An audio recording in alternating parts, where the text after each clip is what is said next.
Kesehatan merupakan aspek penting dalam kehidupan manusia, mencakup kondisi fisik, mental, dan juga sosial. Salah satu indikator kesehatan fisik adalah kebugaran kardiorespirasi, yaitu kemampuan jantung, paru-paru, dan pembuluh darah dalam menyuplai oksigen saat melakukan aktivitas fisik.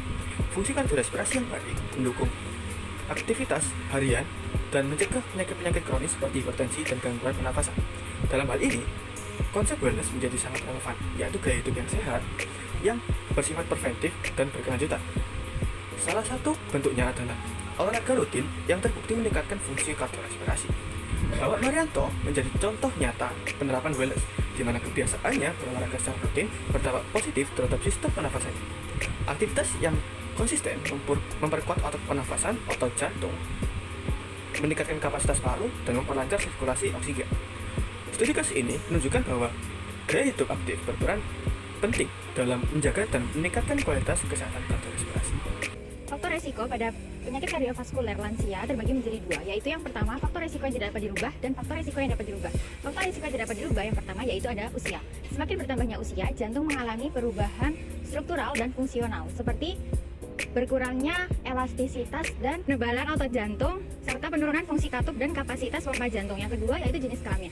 Mengapa jenis kelamin termasuk menjadi faktor resiko yang dapat diubah? Karena pada pria dan wanita terjadi perbedaan hormon, struktural, dan anatomi. Yang ketiga yaitu ada riwayat keluarga. Jika dalam suatu keluarga dekat terdapat seorang yang memiliki riwayat penyakit kardiovaskuler, maka memungkinkan keturunan selanjutnya akan memiliki penyakit yang sama karena peran genetik. Kedua adalah penyakit-penyakit yang berhubungan dengan pola hidup, seperti pertama hipertensi yang mengharuskan jantung untuk memompa darah lebih kuat. Kedua, kolesterol yang bisa menyumbat atau menyempitkan pembuluh darah akibat kadar lemak yang tinggi dalam darah. Dan diabetes yang disebabkan oleh tingginya kadar gula darah yang bisa merusak pembuluh darah di ginjal sehingga mengganggu fungsi ginjal dalam mengatur cairan yang bisa berujung hipertensi. Beberapa alasan fisiologis mengapa Pak Marianto memiliki sistem kardiovaskuler yang sehat meskipun usianya sudah lanjut. Yang pertama, peningkatan kapasitas kardiopulmoner. Aktivitas aerobik seperti lari dari jauh meningkatkan kapasitas paru-paru dan efisiensi jantung. Jantung Pak Marianto kemungkinan bisa telah beradaptasi sehingga memiliki volume darah yang dipompa ke denyut lebih tinggi. Ini memungkinkan jantung memompa darah lebih efisien tanpa bekerja terlalu keras. Yang kedua, elastisitas pembuluh darah. Pada lansia, pembuluh darah cenderung kehilangan elastisitasnya akibat penuaan. Latihan fisik intensitas sedang hingga tinggi dapat memperlambat proses ini. Yang ketiga yaitu aktivitas fisik yang teratur. Aktivitas fisik yang teratur seperti yang dilakukan Pak Marianto yaitu lari ultra menyebabkan penurunan resiko penyakit jantung seperti obesitas, lalu diabetes atau kolesterol tinggi. Yang keempat yaitu angiogenesis dan adaptasi otot. Nah, latihan jarak jauh menyebabkan pembuluh darah itu menebal di setiap otot-otot sehingga metabolisme bisa menjadi optimal. Dan yang terakhir yaitu faktor psikososial. Psikososial ini seperti kedisiplinan pada saat latihan itu menyebabkan dampak yang positif. Contoh dampak yang positif yaitu dengan disiplin Pak Marianto bisa melakukan latihan dengan terstruktur yang menyebabkan stres yang dikelola bisa menyebabkan pengurangan penyakit jantung dan metabolisme serta sistem kardiovaskuler. Di usia 61 tahun, Pak Marianto masih bisa beraktivitas lari ultramaraton dan aktivitas ekstrim lainnya. Namun, hal tersebut bisa mengakibatkan faktor risiko juga pada sistem pernafasannya atau sistem respirasinya. Yang pertama yaitu melemahnya elastisitas paru. Nah, seiring bertambahnya usia, elastisitas paru juga semakin melemah dan kembang kempis paru juga semakin melemah. Akibat dari itu, pertukaran oksigen dan CO2-nya juga semakin melemah.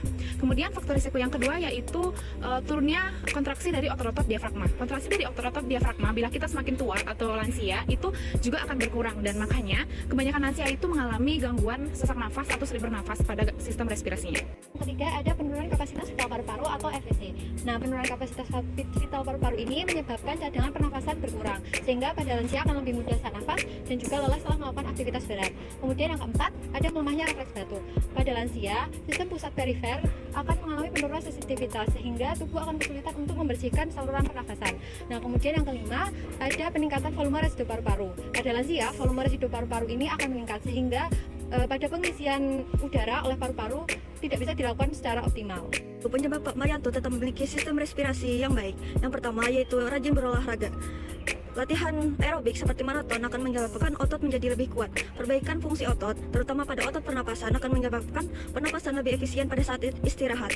Ventilasi paru pada orang yang terlatih dan tidak terlatih relatif sama. Namun pada orang yang terlatih akan bernapas lebih dalam dan juga lebih lambat.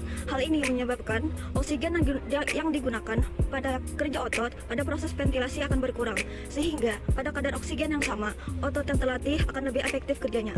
Penyebab kedua, alasan mengapa Bapak Marianto memiliki sistem respirasi yang sehat, yaitu karena beliau menerapkan teknik pernafasan Satria Nusantara. Teknik pernafasan Satria Nusantara yaitu teknik bernapas dalam atau inspirasi dalam, ditahan dalam beberapa waktu, lalu baru dihembuskan. Hal ini dapat memberikan beberapa efek fisiologis pada tubuh Bapak Marianto. Yang pertama yaitu Bapak Marianto memiliki energi yang lebih banyak dalam tubuhnya. Yang kedua, Bapak Marianto memiliki lebih banyak elektron-elektron dalam tubuhnya. Yang ketiga yaitu Bapak Marianto memiliki volume oksigen dalam tubuh Bapaknya yang lebih banyak daripada orang-orang pada umumnya. Penyakit kardiovaskuler dan penyakit respirasi merupakan dua penyakit utama yang sering dialami oleh lansia. Beberapa faktor penyakit kardiovaskuler ada berupa faktor yang tidak dapat diubah seperti usia, jenis kelamin, dan juga riwayat keluarga. Serta ada faktor yang bisa dirubah seperti hipertensi, diabetes, kolesterol, dan juga gaya hidup. Namun demikian, Pak Marianto ini tetap memiliki sistem kardiovaskuler yang sehat karena beliau rutin berolahraga dan menerapkan gaya hidup sehat. Sementara itu, penyakit respirasi memiliki beberapa faktor, diantaranya penurunan elastisitas paru-paru, melemahnya kekuatan otot, melemahnya refleks batuk, dan juga meningkatnya volume residu paru. Namun demikian, Pak Marianto ini tetap memiliki sistem respirasi yang sehat karena beliau rutin berolahraga. Salah satunya adalah dengan melakukan senam Satria Nusantara yang memiliki banyak manfaat. Dari pembahasan kasus Pak Marianto yang telah kita bahas tadi, aktivitas fisik dan juga latihan fisik dapat menunda daripada faktor resiko yang akan datang kepada kita. Diimbangi dengan konsumsi asupan nutrisi yang baik, itu akan menunjang daripada kesehatan wellness diri kita sendiri. Dan karena itu, jaga kesehatan kalian demi masa depan dan juga masa lansia kalian.